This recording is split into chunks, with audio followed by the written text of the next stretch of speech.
Passons au cœur de ce chapitre, comment calculer des développements limités. Maintenant que l'on connaît les DL des fonctions usuelles, nous allons voir comment les manipuler.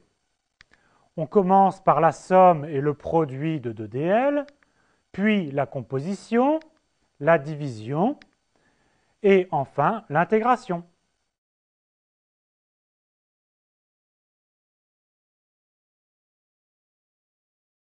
Partons de 2 fonctions f et g qui admettent des développements limités en 0 à l'ordre n. Alors, la somme f plus g admet aussi un DL en 0 à l'ordre n.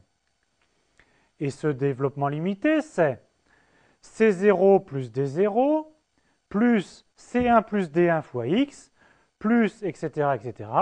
plus Cn plus Dn fois x puissance n plus un reste.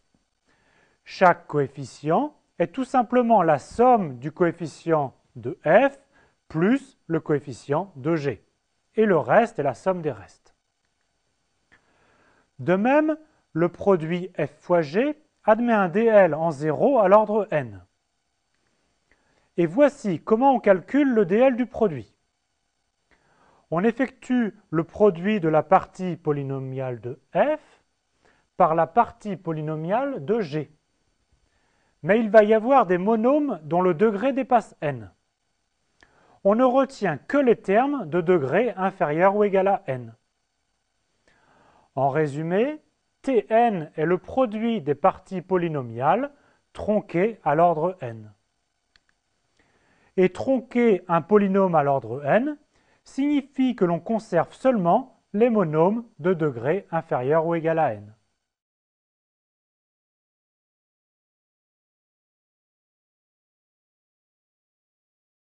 Voyons un exemple. Nous souhaitons calculer le DL de cosinus x fois racine de 1 plus x, en 0 à l'ordre 2.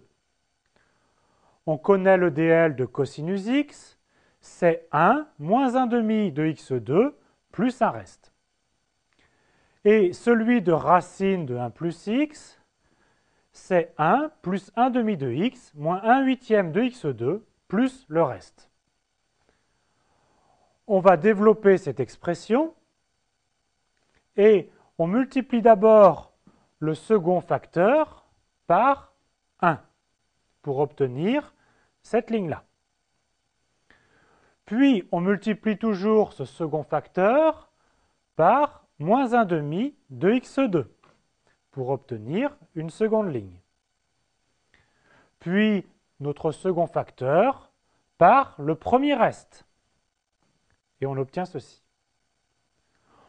On reprend en développant chacune des lignes pour obtenir cette première ligne, cette seconde ligne et cette troisième ligne.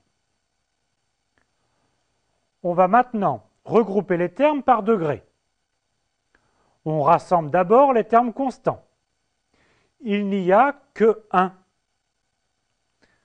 Puis les termes de degré 1, il n'y a que 1 demi de x. Et ensuite les termes de degré 2, il y a moins 1 huitième de x2 et moins 1 demi de x2. Que va-t-on faire de tous les autres termes? Remarquez que les autres termes sont x2 epsilon de 2x, moins 1 quart de x cube plus 1 16e de x4, et des x2 epsilon de x, qui sont des termes d'ordre plus grand que 2. Plus précisément, ils sont bien de la forme x2 fois une fonction qui tend vers 0. On va donc tous les rassembler dans un seul reste. C'est presque fini. La partie polynomiale du DL est donc 1 plus 1 demi de x moins 5 huitièmes de x2. Et on note x2 epsilon de x, tous les termes d'ordre strictement plus grand que 2. Où epsilon de x tend vers 0 lorsque x tend vers 0. Voici donc le DL de cosinus x fois racine de 1 plus x en 0 à l'ordre 2. C'est 1 plus 1 demi de x moins 5 huitièmes de x2 plus un reste.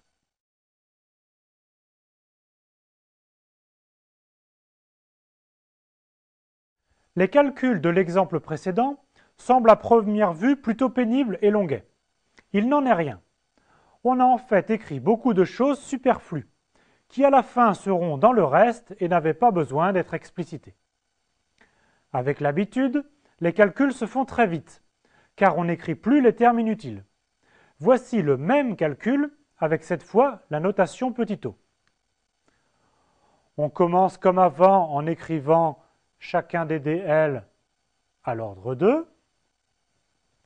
Et comme précédemment, on développe ligne à ligne. Et dès qu'apparaît un terme x cube, x4 ou x2 epsilon de x, on écrit juste petit o de x carré. Il reste pour cette seconde ligne juste moins 1/2 de x2 plus petit o de x carré. Et pour le dernier produit développé, tous les termes sont d'ordre plus grand que x2, donc on écrit seulement petit o de x2. Il ne reste plus qu'à regrouper les termes, et c'est terminé.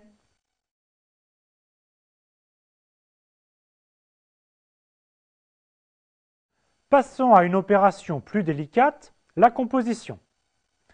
On reprend nos deux fonctions f et g, ayant des dl à l'ordre n. On note c de x, la partie polynomiale de f, et d de x, celle de g. Nous supposons que g de 0 est égal à 0. Autrement dit, le terme constant d0 du dl de g est nul. Alors, la composition f rond g admet un dl en 0 à l'ordre n. Et comment se calcule ce dl? La partie polynomiale de f rond g est le polynôme tronqué à l'ordre n de la composition c de d de x. Donc, on prend la partie polynomiale de f, on prend celle de g, on compose ces deux polynômes et on oublie tous les termes de degré plus grand que n.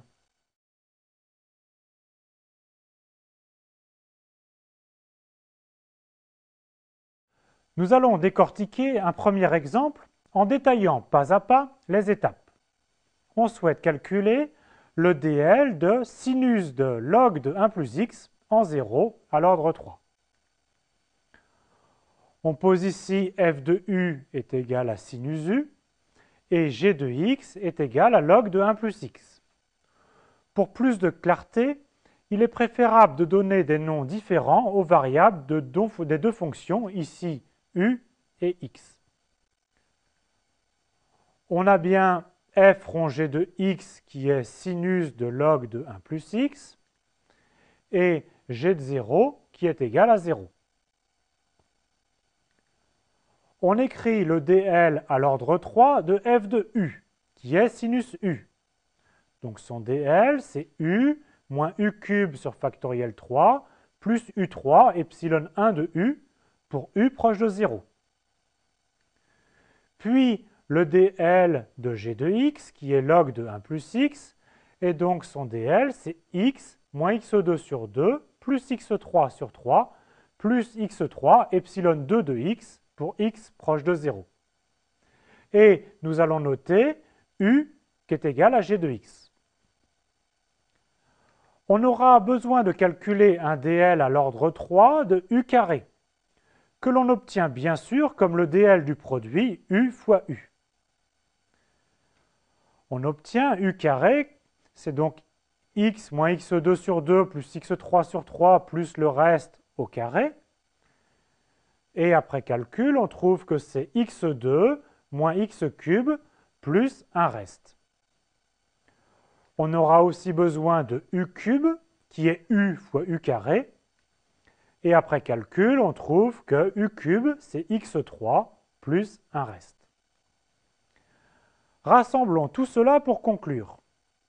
F rond g de x, c'est donc f de u, qui vaut u moins u cube sur factoriel 3 plus un reste. Et on remplace u et u cube par les expressions obtenues. Pour obtenir x moins 1/2 de x2 plus 1 tiers de x cube, moins 1 sixième de x cube, plus un reste. On regroupe les termes et on obtient le dl de sinus de log de 1 plus x. C'est x moins 1 demi de x2 plus 1 sixième de x cube plus x3 epsilon de x.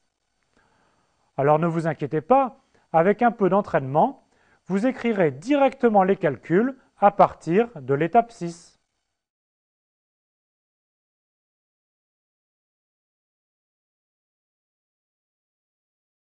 On passe à un autre exemple de composition pour calculer le dl de racine de cosinus x en 0 à l'ordre 4. Pour la racine carrée, le dl que l'on connaît et qui s'en rapproche le plus est celui de racine de 1 plus u. Écrivons le dl de la fonction f de u égale à racine de 1 plus u. En u égale à 0 à l'ordre 2, c'est 1 plus 1 demi de u moins 1 huitième de u au carré, et on utilise cette fois la notation petit o, donc plus petit o de u au carré. On verra plus tard pourquoi l'ordre 2 suffit, alors que l'on souhaite un dl de notre fonction à l'ordre 4. On pose u de x est égal à cosinus x moins 1. Alors h de x qui est égal à f de u de x. Et on a aussi u de 0 est égal à 0. On connaît le dl de cosinus x, donc celui de u qui est égal à cosinus x moins 1. En 0 à l'ordre 4, c'est moins 1 demi de x2 plus 1 24e de x4 plus petit o de x4. On en déduit celui de u au carré, 1 quart de x4 plus petit o de x4. Et passons maintenant au calcul du dl de h de x, qui est notre fonction racine de cosinus x. Nous avons écrit la fonction h de x sous la forme f de u, dont le dl est 1 plus 1 demi de u moins 1 huitième de u au carré plus petit o de u au carré. On remplace u et u au carré par leurs expressions et on regroupe les termes par degré. En conclusion, le dl de racine de cosinus x est 1 moins 1 quart de x2 moins 1 96e de x4 plus petit o de x4. Remarquez que le dl de u est égal à cosinus x moins 1 commence par un terme d'ordre 2. Donc un dl de f à l'ordre 2 en u donne en fait un dl de f à l'ordre 4.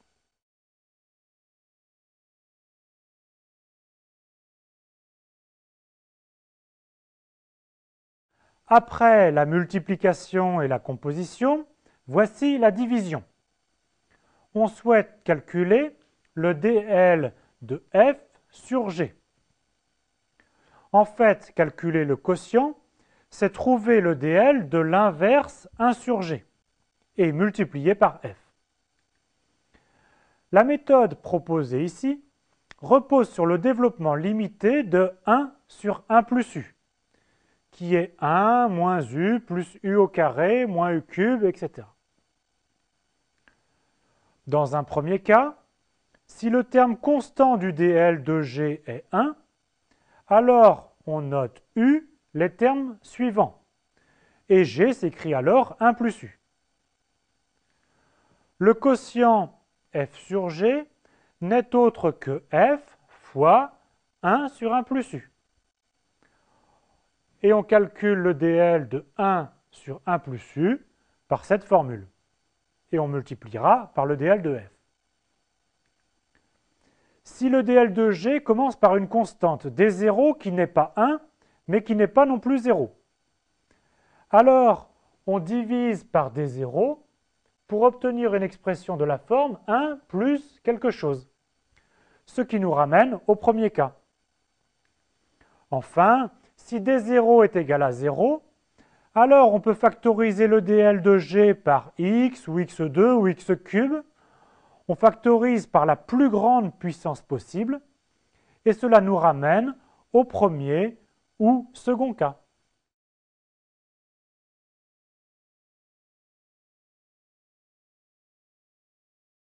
Nous allons voir un exemple pour chacune des trois situations précédentes. Commençons par le dl de tangente x comme quotient de sinus x par cosinus x. Tout d'abord, le dl de sinus x en 0 à l'ordre 5 est x moins x3 sur 6 plus x5 sur 120 plus x5 epsilon de x. Et celui de cosinus x est 1 moins x2 sur 2 plus x4 sur 24 plus x5 epsilon de x, et le terme d'ordre 5 est nul. Nous posons u qui est égal à moins x2 sur 2 plus x4 sur 24 plus x5 epsilon de x, de sorte que le dénominateur cosinus x s'écrive 1 plus u. Nous aurons besoin de connaître le dl de u au carré, et après calcul, on trouve x4 sur 4 plus x5 epsilon de x. Et pour u cube, il est en fait déjà d'ordre supérieur à 5, et j'ai abusivement noté epsilon de x pour les différents restes. Passons au calcul de 1 sur cosinus x. Nous avons écrit 1 sur cosinus x sous la forme 1 sur 1 plus u, qui se développe en 1 moins u plus u au carré moins u cube plus u cube epsilon de u. On remplace u carré et u cube par ce que l'on a déjà calculé. On regroupe, mais ce n'est pas fini. Tangente x, c'est sinus x multiplié par 1 sur cosinus x. Et on connaît maintenant le dl de chacun des facteurs. On va multiplier ces facteurs et pour obtenir après calcul que le dl de tangente x à l'ordre 5 est x plus x3 sur 3 plus 2/15 de x5 plus x5 epsilon de x. Il est indispensable de savoir refaire cet exemple, et il est aussi bon d'apprendre que jusqu'à l'ordre 3, le dl de tangente x est x plus x3 sur 3.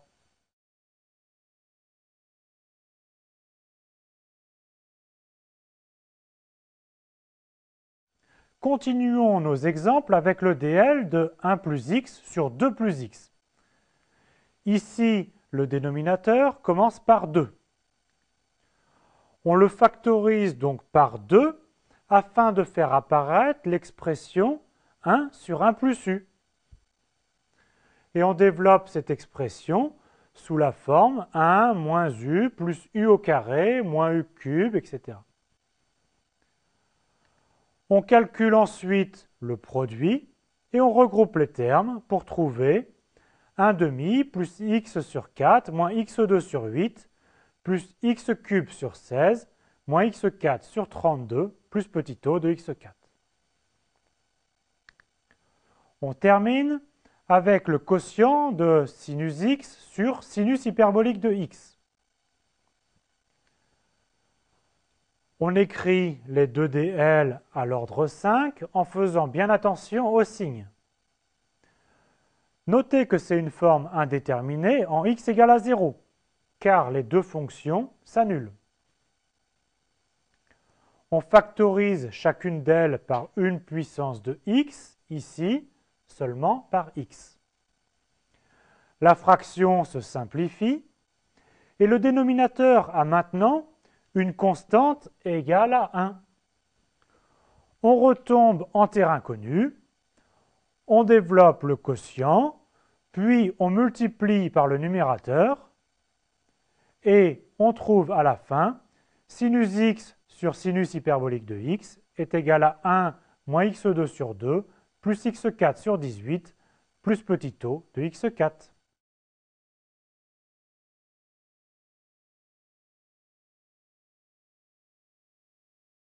Terminons par l'intégration des développements limités. Soit f de i dans R une fonction de classe Cn, dont le dl en 0 à l'ordre n est le suivant. On va noter grand F une primitive de f. Alors, premièrement, grand F admet un dl en 0 à l'ordre n plus 1. Et deuxièmement, ce dl s'écrit C0 fois x plus C1 x au carré sur 2 plus C2 x cube sur 3 plus etc. plus Cn x à la puissance n plus 1 sur n plus 1 et plus un reste d'ordre n plus 1. Mais attention, comme une primitive est déterminée à une constante près, alors le terme constant du dl est ici grand F de 0. Cela signifie que l'on intègre la partie polynomiale terme à terme pour obtenir le dl de grand F de x.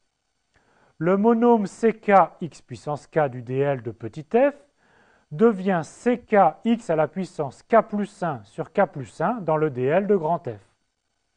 Et on n'oublie pas d'ajouter le terme constant grand F de 0.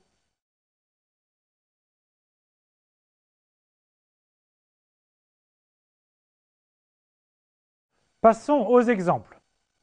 Tout d'abord, comment calculer le dl de arctangente x? La fonction arctangente x a le bon goût d'avoir une dérivée d'expression simple. En effet, la dérivée d'arctangente x, c'est 1 sur 1 plus x2. C'est donc une expression de la forme 1 sur 1 plus u, où u est égal à x2, dont on connaît le dl. On trouve donc le dl de arctangente prime x, c'est 1 moins x2 plus x4 moins x6, etc. On intègre terme à terme pour obtenir le dl de arctangente x. Le terme moins 1 à la puissance k x puissance 2k, une fois intégré, devient moins 1 puissance k sur 2k plus 1 x à la puissance 2k plus 1. Et comme arctangente de 0 est égal à 0, alors le terme constant est nul. Voici donc le dl de arctangente x, x moins x3 sur 3, plus x5 sur 5, moins x7 sur 7, etc. La méthode est la même pour obtenir un dl de arcsinus x en 0 à l'ordre 5. On sait que la dérivée de arcsinus x, c'est 1 sur racine de 1 moins x2, que l'on a écrit ici 1 moins x2 à la puissance moins 1,5.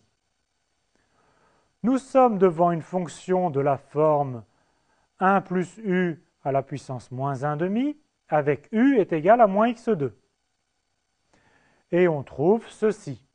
1 moins 1,5 fois moins x2 plus moins 1,5 fois moins 1,5 moins 1 sur 2 fois moins x2 le tout au carré plus x4 epsilon de x. Et après regroupement, cela donne 1 plus 1,5 de x2 plus 3 huitièmes de x4 plus le reste.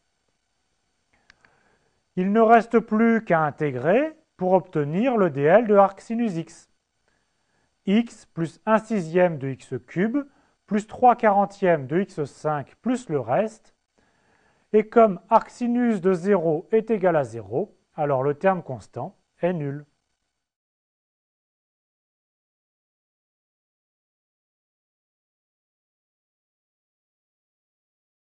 Il est vraiment important de savoir calculer des développements limités. Il n'y a qu'une seule méthode pour cela, s'exercer encore et encore. Avec l'entraînement, vous saurez poser proprement les calculs, vous calculerez plus vite et vous saurez d'avance jusqu'à quel ordre on doit écrire les dl intermédiaires.